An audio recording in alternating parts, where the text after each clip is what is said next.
Et yo les potes, aujourd'hui une nouvelle vidéo et pas des moindres parce qu'on va réviser les suspensions de mon petit Scott Gambler qui est juste ici. Donc on va commencer par démonter les suspensions et dans un second temps on ira chez Baker Cycle les réviser. Donc c'est parti, let's go.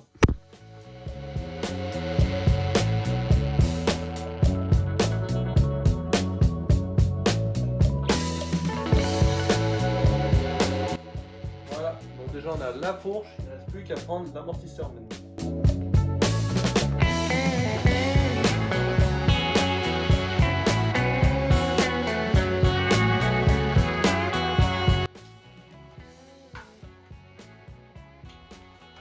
Et voilà, donc là on a maintenant l'amorto. Bon voilà, j'ai mis fourche, amortisseur dans le coffre. Donc let's go les gars, c'est parti. Voilà les gars, on est arrivé chez Baker Cycle. Bonjour monsieur. Salut. Enchanté. Bon alors là, qu'est-ce qui nous fait de beau là? Ben là du coup j'ai un vélo en entretien, donc en entretien classique, donc réglage des suspensions, dévoilage des roues, graissage du boîtier pédalier. Du coup à côté j'ai des suspensions qui sont faites, préparées, et puis à ce niveau-là j'ai des suspensions à faire encore. Il en a du boulot ce monsieur. Ouais, ça commence doucement, donc c'est plutôt sympa. Bon ça va, c'est cool. Donc là on va faire une petite suspension, donc avec la petite machine. Tu vas tout montrer comment on fait? Ouais, carrément, ouais, on va faire ça ensemble, du coup sur une 40 et on va amortir un ressort Fox aussi. Ouais, c'est ça. Bon, elle est un peu abîmée la Fox. Et l'amortisseur, je pensais pas que c'était aussi lourd, tu vois. Ah mais c'est lourd pour ça. Ah oui, là du coup t'as toutes les infos et tout. Oui, après tu peux taper, du coup là tu as l'ID Fox, en fait ça te permet de tout savoir sur ta suspension. Savoir Ok. l'année qu'elle a, qu'est-ce que c'est exactement comme cartouche, comme modèle précisément, les quantités d'huile, les vues éclatées, tout ça. Donc ça c'est super pratique avec Fox. Donc on a le même système pour RockShox. Pour SR Suntour c'est un peu plus compliqué, mais on a accède quand même pas mal aux éclatés, tout ça. Bon, du coup, on va commencer par la petite fourche, juste là. On a quand même pris des petits coups, on a des petits pets là. Tant que les plongeurs ils ont rien, comme Mathéo.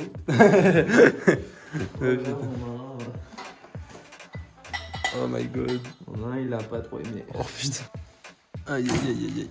Donc ça c'est tous tes embouts pour les suspensions, là tu peux tout faire. Ça en fait c'est pour maintenir toutes les pièces des suspensions sans les abîmer. Donc ça par exemple ça va permettre de tenir la fourche. Ok. Dans les coins abîmés et par là. Toi tu mets un truc ou pas sur les fourreaux, genre pour que dans le temps pour que ça tienne bien, genre du second chain, un truc comme ça. Moi j'aime bien m'en servir quand je nettoie mon vélo après. Donc quand j'ai fini de nettoyer mon vélo, je mets une petite couche. Ça fait un petit silicone, ça permet que ce soit un peu plus onctueux. Il y en a qui aiment pas parce que ça fait du gras. Moi je trouve qu'au contraire ça vient nourrir un peu les joints spines.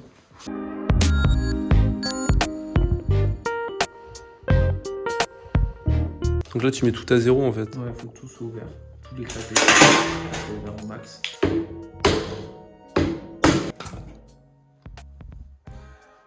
Ouais, bon elle est toute neuve hein.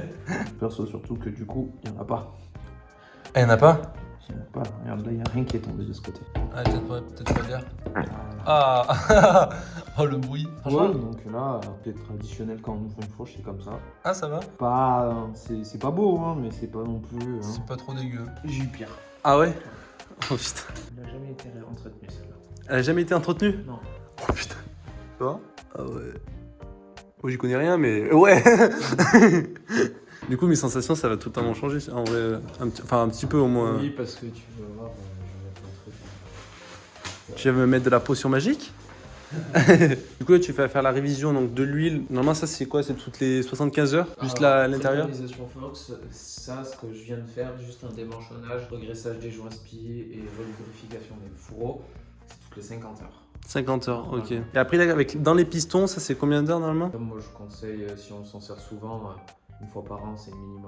Ah ouais. Tout après un vélo qui va rouler en station, tout ça, servir que en descente. Ouais c'est ça. Donc, Il va prendre des la gros chocs. suspension va fonctionner tout le temps. Hmm. C'est pas forcément prendre des gros chocs, en fait, c'est le fonctionnement de la Ouais, je vois ce que tu veux dire. Ça c'est mes petits tokens. Ouais. Ouais, il y en a pas mal hein. Ouais, t'en as beaucoup. Je pensais que j'en avais pas autant, tu vois. En fait, ils sont tous, non? Tu peux en mettre combien au maximum? 1, 2, 3, 4. Normalement, tu peux en mettre 5 si je dis pas de bêtises. Comme j'en ai 4. Je comprends mieux pourquoi ma fourche elle est béton. Après, tu veux essayer, tu peux en enlever. Ah, mais bon, après, ça veut dire que je talonne vite. J'ai plus de pression. Ah, Ça, c'est pas normal. ça c'est pas normal?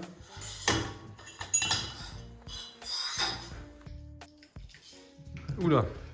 Je crois qu'il y a... pourquoi elle est vieille. Ouais. Je crois qu'il y a un petit problème au niveau de l'hydraulique là. Donc d'ailleurs, je vous mettrai toutes les informations dans la description. Si vous voulez faire réviser ou entretenir vos suspensions chez Baker. Et si vous utilisez le code promo Adam, vous avez moins 100% sur les frais apparemment. C'est vrai. Ouais. Ah bon? Putain, je suis pas au courant.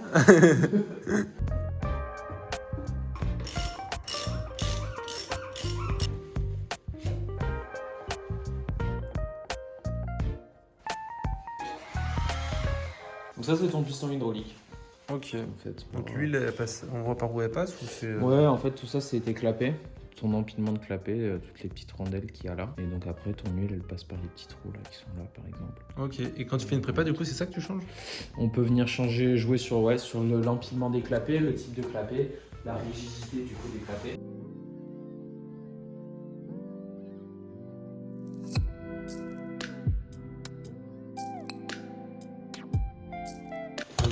Tu vois le réglage de rebond?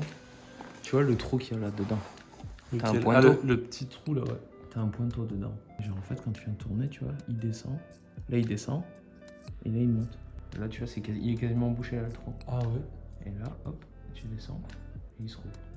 Putain, c'est énorme. Et en fait c'est ça qui fait qui gère du coup le passage d'huile. C'est quoi que tu tournes là? C'est l'équivalent de ta molette rouge. Ok. Et en fait c'est juste ce petit trou qui change tout. C'est ce petit truc et du coup voilà, ça fait que l'huile passe plus ou moins facilement. Ah et du coup ça change ta plus compression. elle passe facilement, plus ton rebond il sera rapide. Parce que l'huile elle va bien passer. Ah ouais. Et moins tu as d'espace, donc plus elle passe difficilement, plus ça va mettre longtemps à remonter. Ah ouais.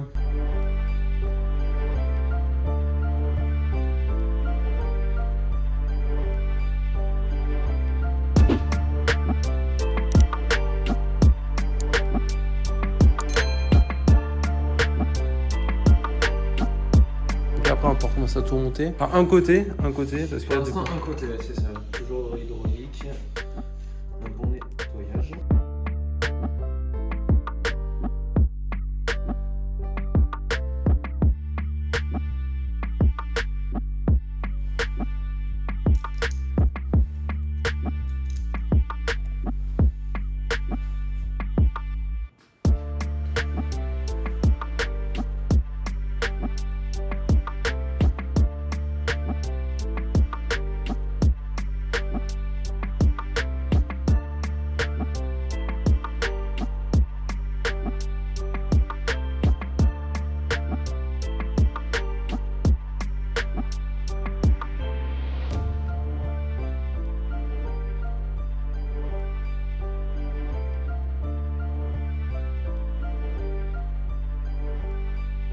Donc là c'est une huile spéciale suspension que tu mets. Ouais, huile synthétique de suspension. Parce que moi d'habitude quand j'en mets c'est de l'huile de tournesol. Ça change quelque chose? Oh, ça dépend de la plante. Ça dépend de la plante. Ça dépend du champ où tu l'as cueilli. Alors tu préfères quoi? L'huile d'olive ou l'huile de tournesol? L'huile de tournesol c'est bien gras quand même, c'est bien. Bon, je dis ça mais je connais vraiment des gens qui ont vraiment mis déjà de l'huile de tournesol dans leur suspension. Je te jure. Non mais c'est un gars, il faisait des vidéos mais il en fait plus. Je te jure, il m'avait dit qu'il utilisait de l'huile de tournesol pour... Après il était jeune, hein, c'était sur un Rider. Ah je déconne pas. Non c'est pas moi. C'est pas Alexandre.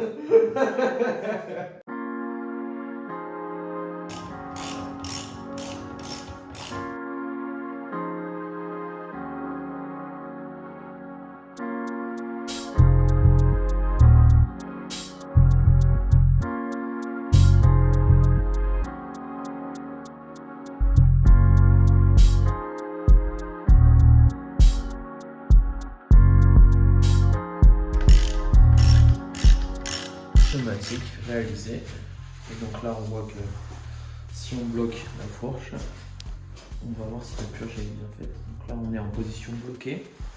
La tige elle remonte pas en appuyant. Donc la purge elle est bonne. Il n'y a pas d'air dans la cartouche.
Donc ça c'est de l'huile de fourche, c'est de la même huile du coup que tu as mis tout à l'heure. Que j'ai mis dans les cartouches. Huile Là, de tu vois, par contre, pour le coup, j'enlève le petit ressort, comme je disais.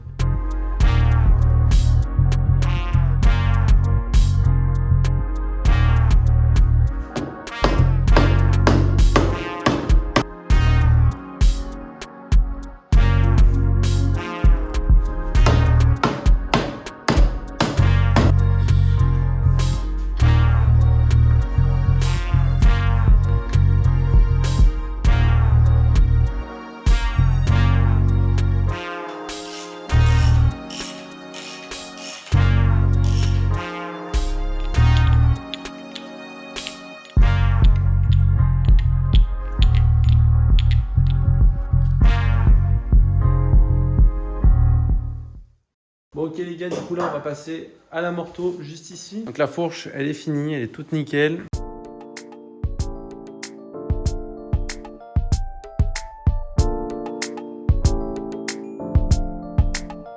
Bon du coup là on a retiré le petit ressort. Là on a l'amortisseur, toute la partie hydraulique. Donc ça c'est le joint normalement qui est en bas là. Oui.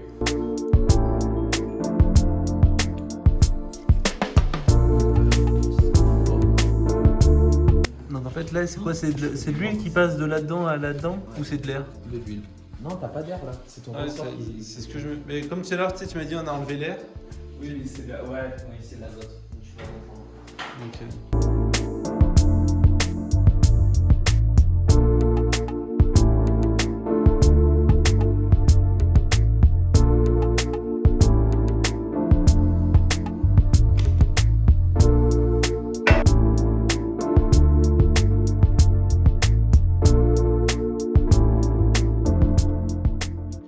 De clapper.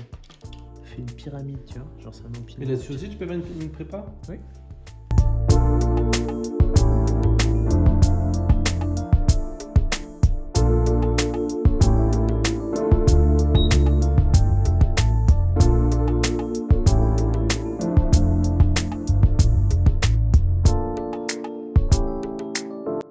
Alors comme vous pouvez le voir, j'ai ma fourche et mon amortisseur qui sont révisés, qui sont comme neufs. J'avais encore juste mes stickers de fourche trop endommagés, je les ai changés et le résultat est ma foi beaucoup mieux.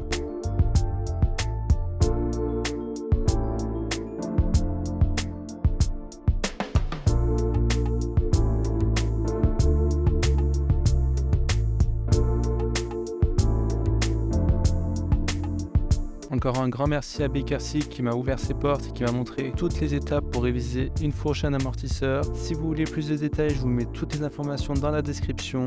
Mettez un petit like si la vidéo vous a plu et moi je vous dis à la prochaine les potes. Allez, ciao!